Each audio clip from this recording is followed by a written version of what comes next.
여보, 내 양말 어디 있어? 오늘 점심은 뭐야? 매일같이 들려오는 아주 평범한 일상의 대화죠. 그런데 여러분, 정말 무서운 게 뭔지 아십니까?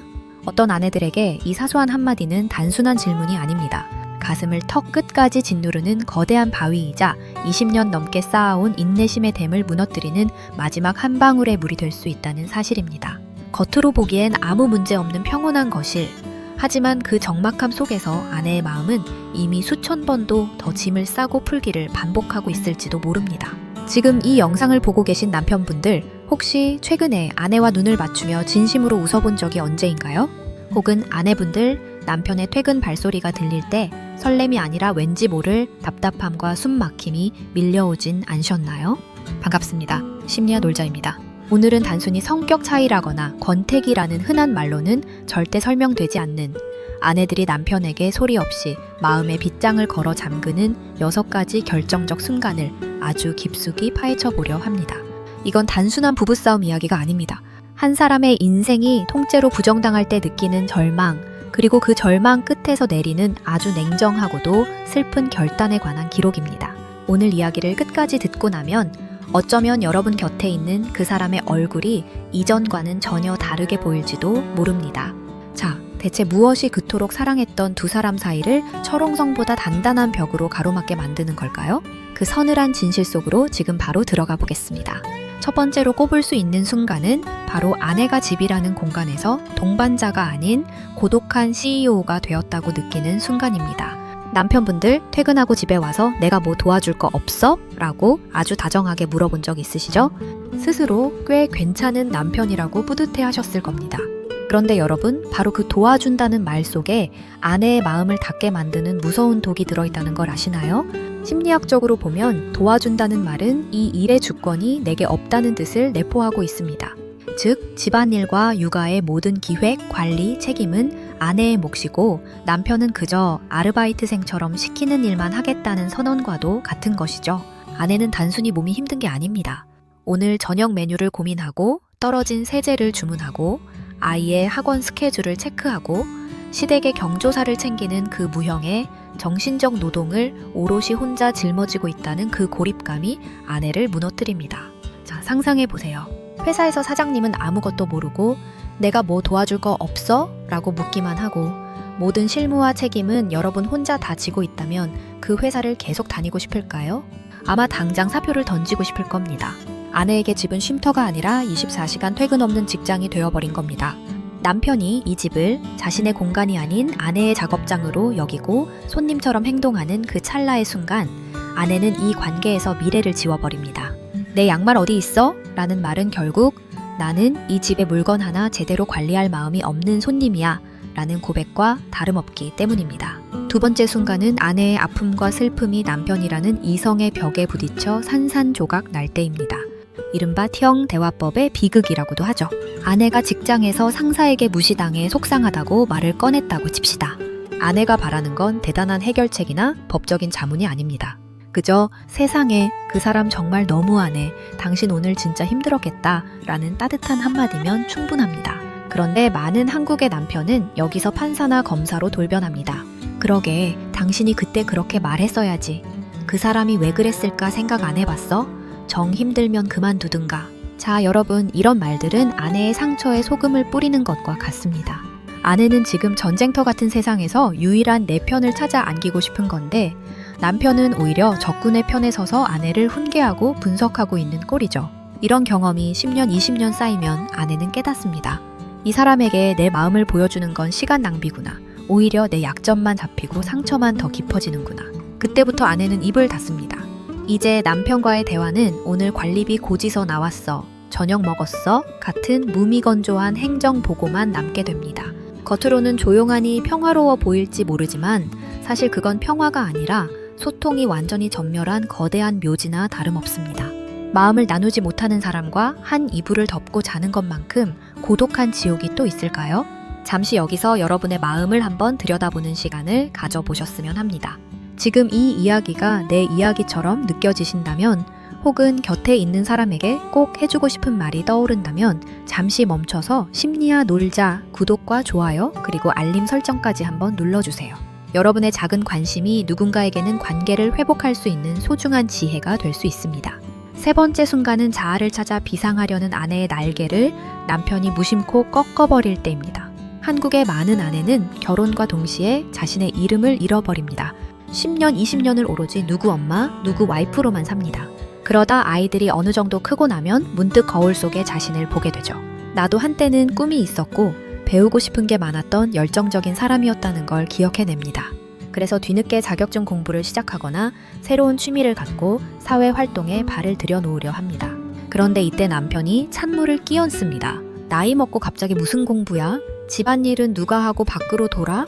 돈도 안 되는 거 해서 뭐 해? 이런 말들은 단순히 활동을 반대하는 게 아닙니다. 아내라는 존재를 내 뒷바라지나 해주는 부속품으로 정의해버리는 아주 무례한 낙인입니다. 아내는 이때 깊은 회의감에 빠집니다. 내가 이 사람을 위해 바친 세월이 고작 이 정도 대접을 받기 위해서였나?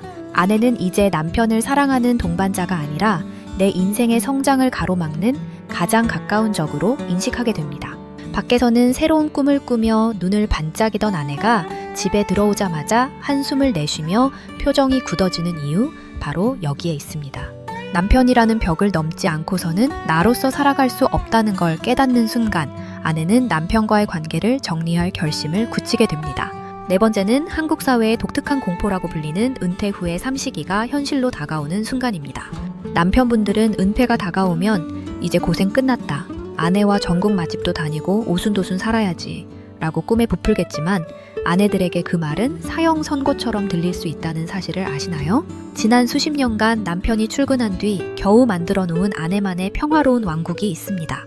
친구도 만나고 조용히 책도 읽고 내 마음대로 시간을 쓰는 그 소중한 일상 말이죠.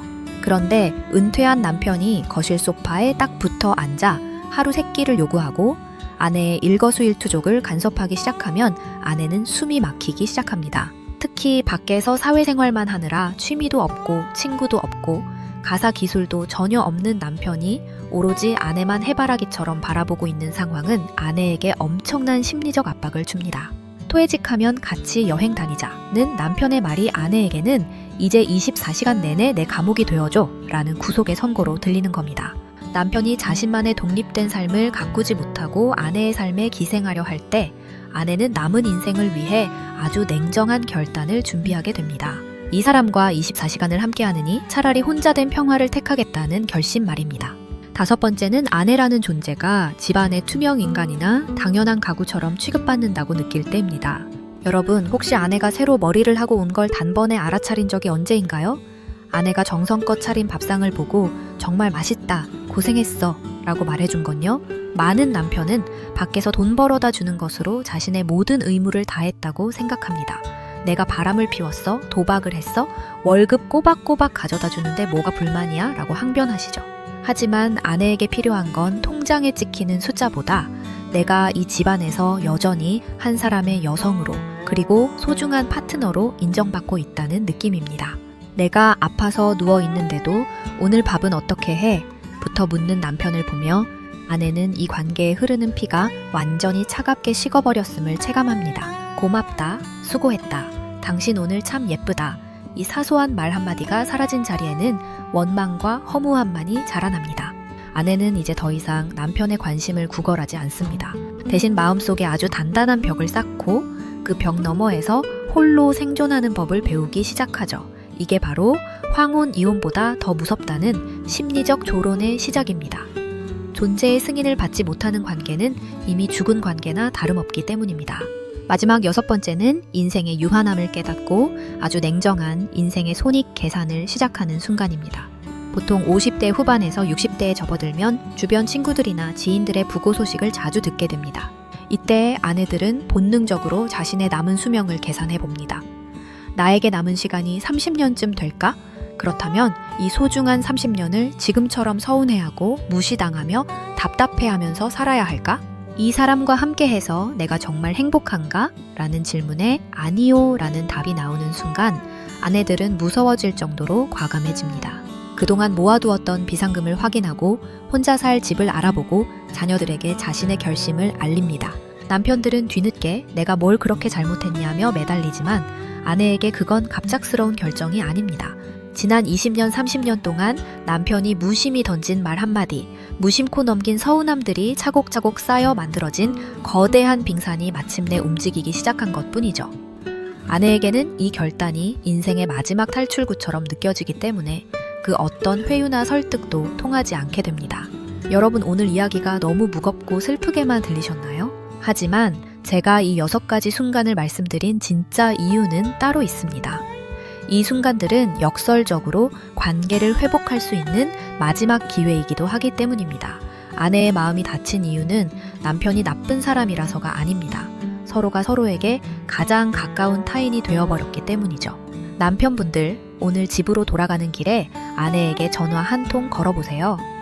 오늘 저녁 뭐야? 라고 묻는 대신 오늘 당신 좋아하는 초밥 좀 사갈까? 요새 날씨 추운데 고생 많지? 라고 물어봐 주세요. 그리고 아내의 짜증 섞인 말 뒤에 숨겨진 그 오랜 고독과 피로를 한 번만 깊게 들여다봐 주세요. 아내분들 또한 내가 원하는 것이 무엇인지 남편이 알아서 눈치채길 기다리기보다 때로는 명확하고 단호하게 여러분의 마음을 표현해 보셨으면 합니다. 부부는 가만히 둔다고 유지되는 관계가 아닙니다. 끊임없이 서로를 돌보고 물을 주고 햇볕을 쬐어줘야 하는 아주 예민하고 귀한 식물과도 같습니다. 그동안 바쁘다는 핑계로 혹은 쑥스럽다는 이유로 방치해두었던 우리 부부라는 식물을 오늘부터 다시 정성껏 가꿔보시는 건 어떨까요? 오늘 영상이 여러분의 식탁 위에 그리고 침실 위에 작은 온기를 불어넣는 계기가 되었기를 바랍니다. 여러분의 생각은 어떠신가요? 혹시 여러분이 겪었던 결정적인 순간이나 혹은 반대로 관계를 회복했던 자신만의 비결이 있다면 댓글로 아낌없이 공유해주세요. 그 작은 나눔이 누군가에게는 무너져가는 가정을 지키는 마지막 동아줄이 될지도 모릅니다. 오늘 준비한 이야기는 여기까지입니다. 끝까지 시청해주셔서 진심으로 감사합니다. 여러분의 마음이 언제나 평온하시길 응원하겠습니다. 지금까지 심리아 놀자였습니다. 다음에 더 깊이 있는 이야기로 찾아뵙겠습니다. 감사합니다.